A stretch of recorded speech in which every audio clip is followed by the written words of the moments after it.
community.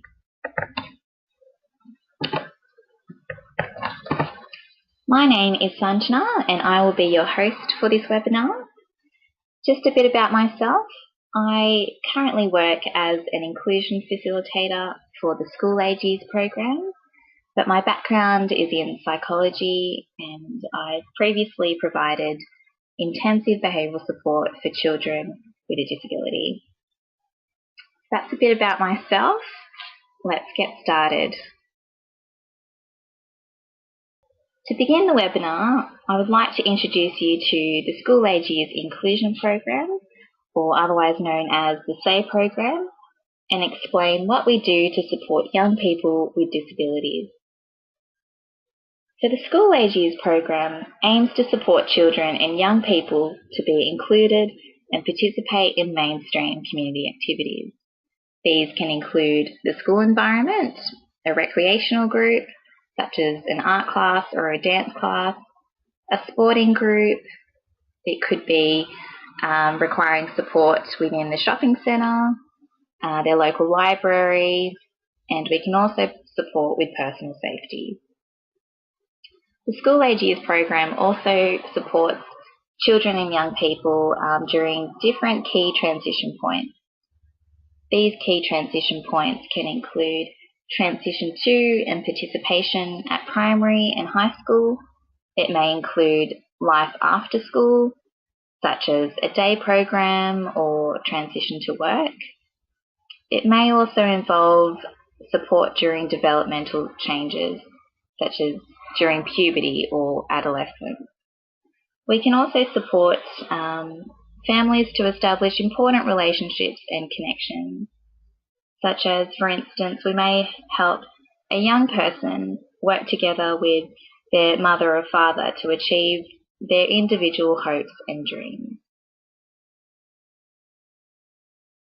The School Age Years Inclusion program can also provide support within the home setting, such as we can support the young person with their daily routines, which may include brushing their teeth or getting ready for school.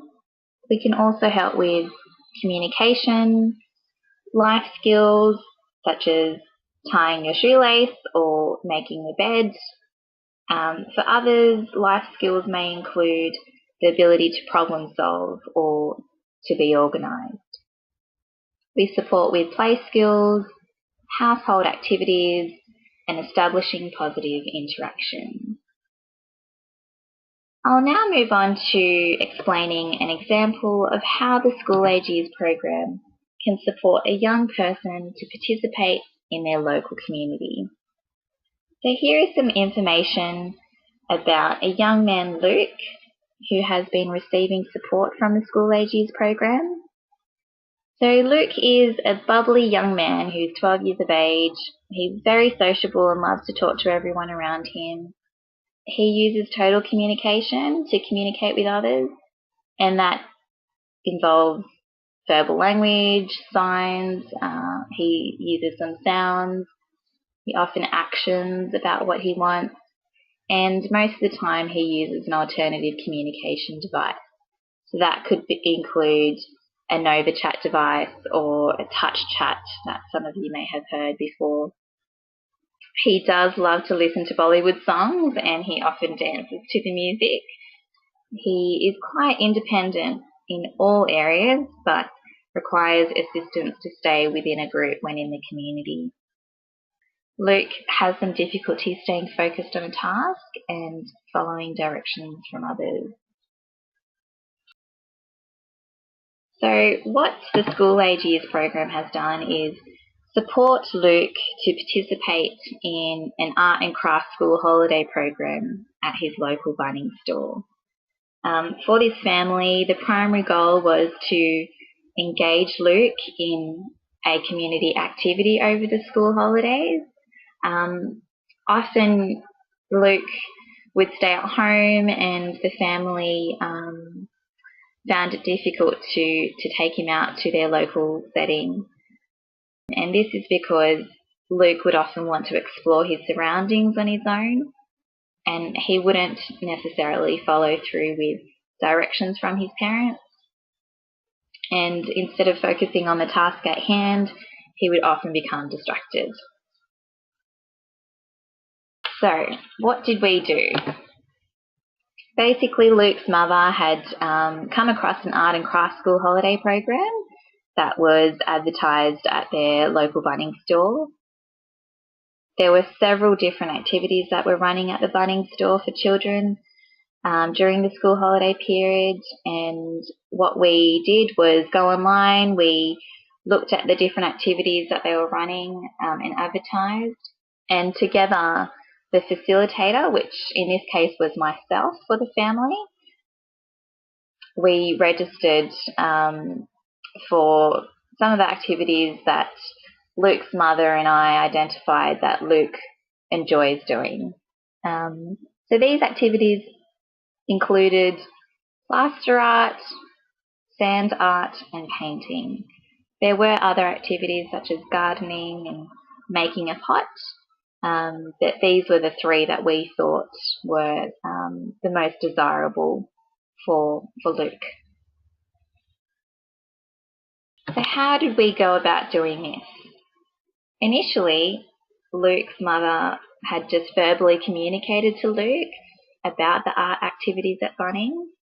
She specifically mentioned to him that he would be doing some painting, and the reason why she said painting as opposed to sand art or plaster art was because he knows art as a whole as painting as opposed to specific items.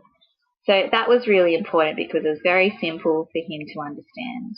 And that's something that may be useful if you were to work with a young person in a community. It's important to maybe keep it simple, the language, so that they can understand. And later on, so once we registered and communicated that to Luke, his mother took Luke to the Bunnings store, and he then met the facilitator at the entrance, which was myself. We communicated to Luke that as soon as we're in the Bunnings store, it's important for him to hold either his mum's hand or the facilitator's hand when walking around in Bunnings. And Luke was more than happy to do that, and he followed through with that. Upon arrival of each day of the art group, Luke independently greeted the Bunnings staff member, and he selected a table to sit down at. And this was often with other peers that were there, which was really good to see. We then just sat back and saw how Luke would engage with the activities. And most of the time we allowed him to be independent and make sure that he would request for help as opposed to either the facilitator or the mother jumping in and helping him. So, and that worked really well. He was able to request for help when he needed it. And what might happen in some situations is the young person might not necessarily know how to say help. So that might give someone an opportunity to either prompt the young person to say help, either verbally, or if there is an alternative communication device present, then you might use a picture that says help or signing for help.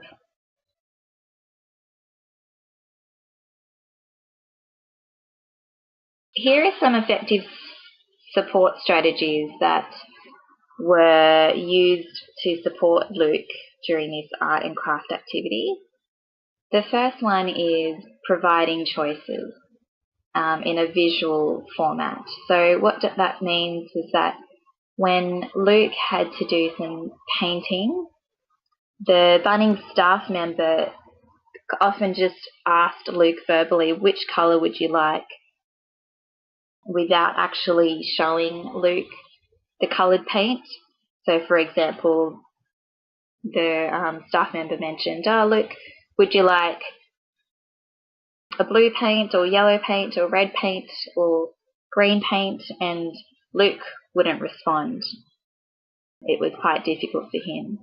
So what we decided, both Luke's mother and I, was that it may be best for Luke to be able to be presented with the coloured paints right in front of him. So that worked really well for him. So the Bunnings staff member, put in front of Luke all the different coloured paints and then asked him again, Luke, which colour would you like? And Luke then pointed and also vocalised the coloured paint that he wanted. Now, that's one format of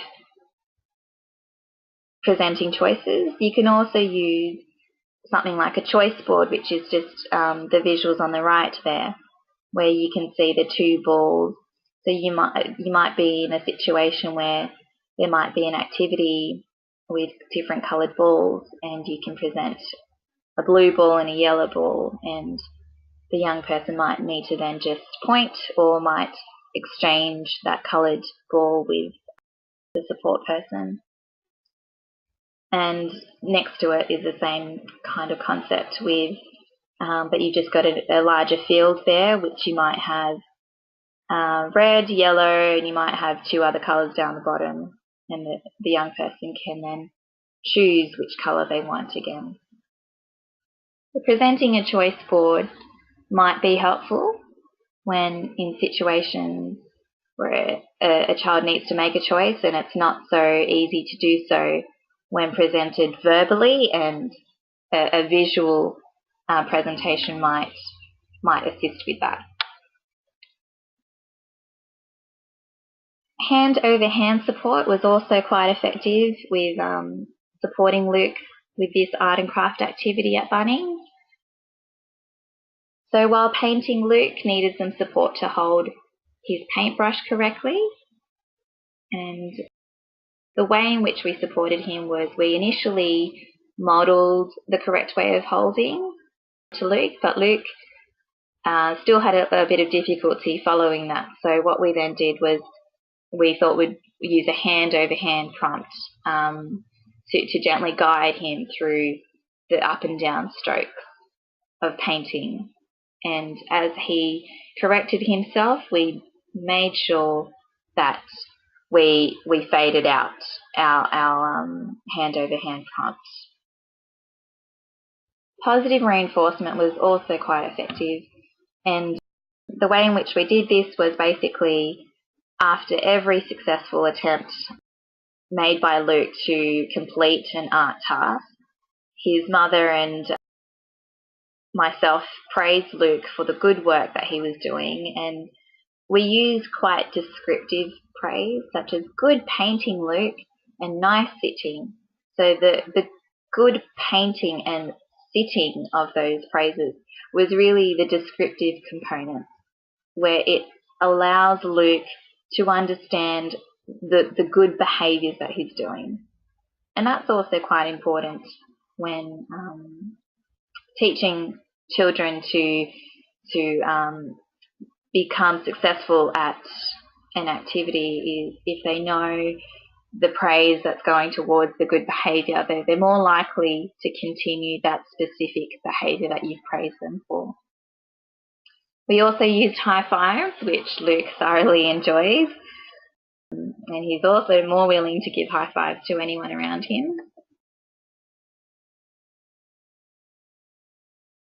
Some other effective strategies, basically prior to planning the community outing, the facilitator ensured that Luke was familiar with the facilitator and her role. Now, the way in which I did this was we scheduled actually regular home visits with the family to build a relationship with Luke. And so sometimes it was me just going over to the family home,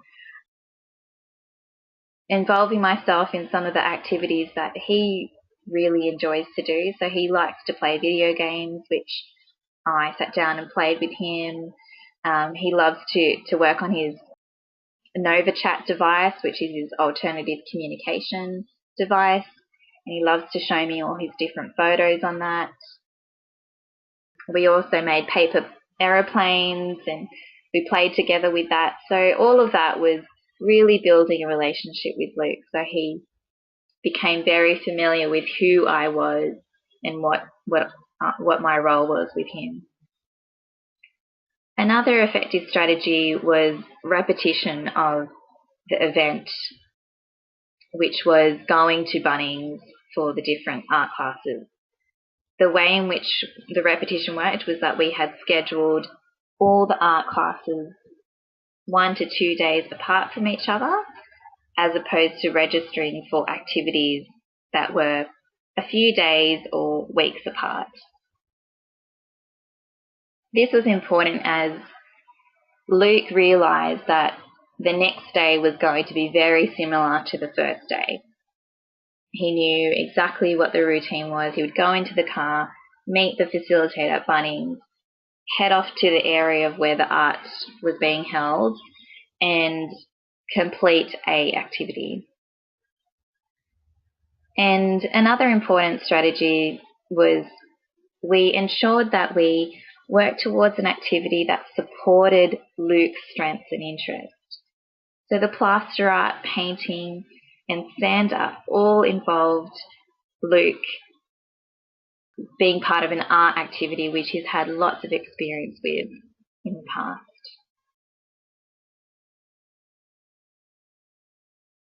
Here is a little insight into the family's experience. So his mother mentioned that overall it was wonderful, as I would not have been able to take Luke to the event if the facilitator was not with me. She mentioned that having another person to accompany her and Luke was helpful, as it helped build more confidence with having a go trying to take him out to a community event. She also mentioned that just the presence of the facilitator helped Luke to comply with instructions. And I'm sure many other people would find that if there's kind of like a teacher role or someone else that's other than the parent, often children tend to put on their best behaviour. So that worked for Luke. And overall, Luke was able to successfully participate in a mainstream school holiday art activity, which she has never been able to do that before with Luke. And so it was just a very happy experience for her. And below that you can see those pictures, that's actually Luke's artwork from that school holiday program. So you can see that the first one is his sand art, which is actually his hand. He did need some help with scrunching those crepe paper, making it into balls, but he enjoyed doing that. The next one was his plaster art, and the last one is painting, which is an Aboriginal type of dot painting, which is meant to be a tree, and he was really good at using a cotton bud to make those dots.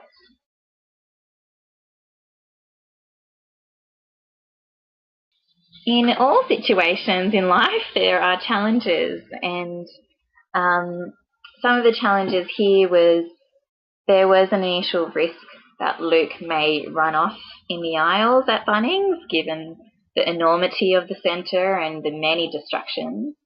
I think we all get distracted in Bunnings, lone children.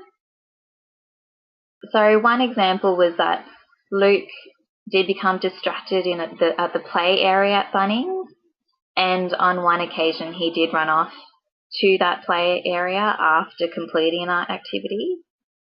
The problem was that he had not informed his mother, and initially he was holding her hand but just let go and ran off.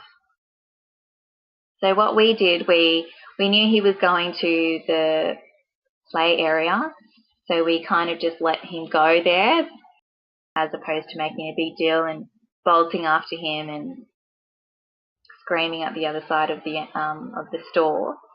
So as soon as we approached the play area, we discussed about providing a consequence. Now the consequence involved not allowing access to the play area until Luke followed through with his mother's direction. This is really important because this was one of the most difficult parts of taking Luke to the community that his mother had expressed before, and therefore we wanted to make sure that Luke understands that, okay, this is not the right way to behave when you're outside, and there will be a consequence that follows. So what we did was his mother explained to him what he had done wrong, and that was to go against her wishes, and explain that if he would like to play in the play area, then he would first need to sit down with Mum and the facilitator for 10 seconds before going to the play area. The way in which we achieved this was basically, we said, okay, you need to sit down first on the chair and you need to count to 10. So that's where the 10 seconds came into place. It enabled him to actively do something, and we knew he could count to 10, so it was an achievable task. It wasn't something complicated. And he did that, and then was able to play in the play area. The purpose of that was basically for him to understand that if you don't follow through with an instruction directed by Mum, then there will be a consequence. And if you do the right thing, then you get rewarded for doing the right thing. And he clearly understood that by doing that. The next day was really good because he actually he responded really well after we completed the art task. He held his mum's hand and went to the play area quite nicely. So that was probably a really good learning experience for him.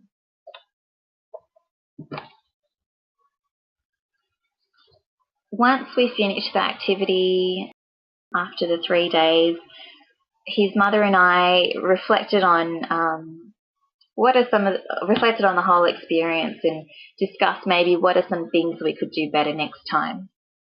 And some of those things involved ensuring that we have a reward chart with us, and that could be in any form. Luke has a reward chart where he has 4 smiley faces, and the last token on his reward chart is an iPad. So if he gets 4, he gets access to the iPad. So we could have brought that with us. The next one was to ensure that his communication device was available so that Luke could specifically communicate needs that he couldn't do so verbally. His mother really wanted to ensure that his communication device was available at all times, but sometimes in the morning rush it's difficult to find the device or to quickly go and to have a backup plan. So that was something that we thought was really important to always make sure for our next outing, is that we're always going to have a communication device available so that Luke could communicate his needs if he can't do so verbally or through his actions. Some other learning opportunities achieved from the whole experience was basically that Luke learnt that the facilitator is a person that helps him to develop skill areas, but wasn't necessarily a close friend or a family friend.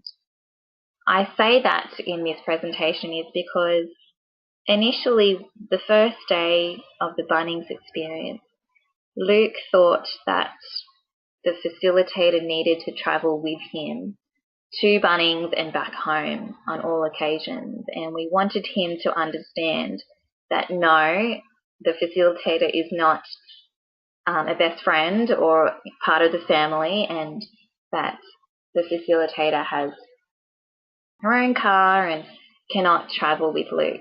And the first day was quite difficult for Luke to understand that, but as the days went on, he clearly understood that, oh, okay, so she does have her own car and she will still see me at Bunnings the next day and I'm not going to disappear. So that was lovely to get that learning outcome from that whole experience. Another learning opportunity that we observed was Luke was able to request for juice at the cafe at Bunnings, which was very lovely because given that he didn't have his communication device on him, he approached the refrigerator, he pointed at the juice and vocalized a yes.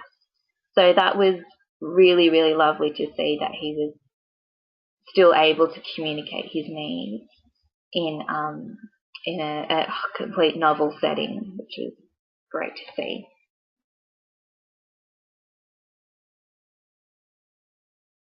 So that's pretty much the story of Luke and how the School Age Years program supported him. Now here are some other resources which might be beneficial for yourself to access if wanting some support in different areas. So if you're wanting some support with finding some visual sequences, and this could be maybe for dressing or for brushing your teeth or for toilet training, then this website's a really good website. For social stories, if you're wanting to create a social story prior to going out on an outing, for instance, if you're wanting to go to the library and you want to know how to create a social story about preparing your child or the young person to go to the library, these are some really good websites that you can access to get some ideas of how to write a social story and what a social story is. The next website is by Sulaki, which explains some tips for working and engaging with children with special needs. So understanding things like what motivates them, maybe setting up some environmental strategies that might help with supporting the young person. And the last website is just some tip sheets and articles on different teaching strategies. And some of them include, for instance, you might have wanting to know how to support your child with some of their health concerns, or it might be, for instance, helping kids to get organised. Some of them teach you how to reinforce a child's behaviour. So that's a good website. And here are some apps that you can download for free to support with community access. The first one is Model Me Going Places, which is a really good app in preparing kids for social situations that may seem overwhelming. So things like going to the dentist or to the doctors is a good one that you can get from there. Step-by-step getting dressed with One Kids. That's an interactive getting dressed video to assist the child or young person with steps of how to dress themselves. Moody Me is an application that tracks emotions and moods of the child. Autism Express is another good app which shows different emotions that may assist a young person in identifying how they feel at a specific time. Social Stories Creator allows you to create social stories for the young person. A sound time is also quite handy too, as it allows you for the young person to look at the timer and understand when it's going to finish, because they can see the sand just dripping down. And there's also a sound to support the ending of that timer. And Key Signs is an app that models all the various signs. That's pretty much all resources that I hope you might find useful. And that completes our webinar for today. If you have any questions about the webinar, or if you would like further information about the School Age Years program, please don't hesitate to contact us via email at say@lifestart.org.au or via our phone number. And I just suggest overall, everyone have a go, be prepared beforehand, acknowledge that there are going to be challenges, but just work through it as you go, and the opportunities are endless. So thanks everyone for listening.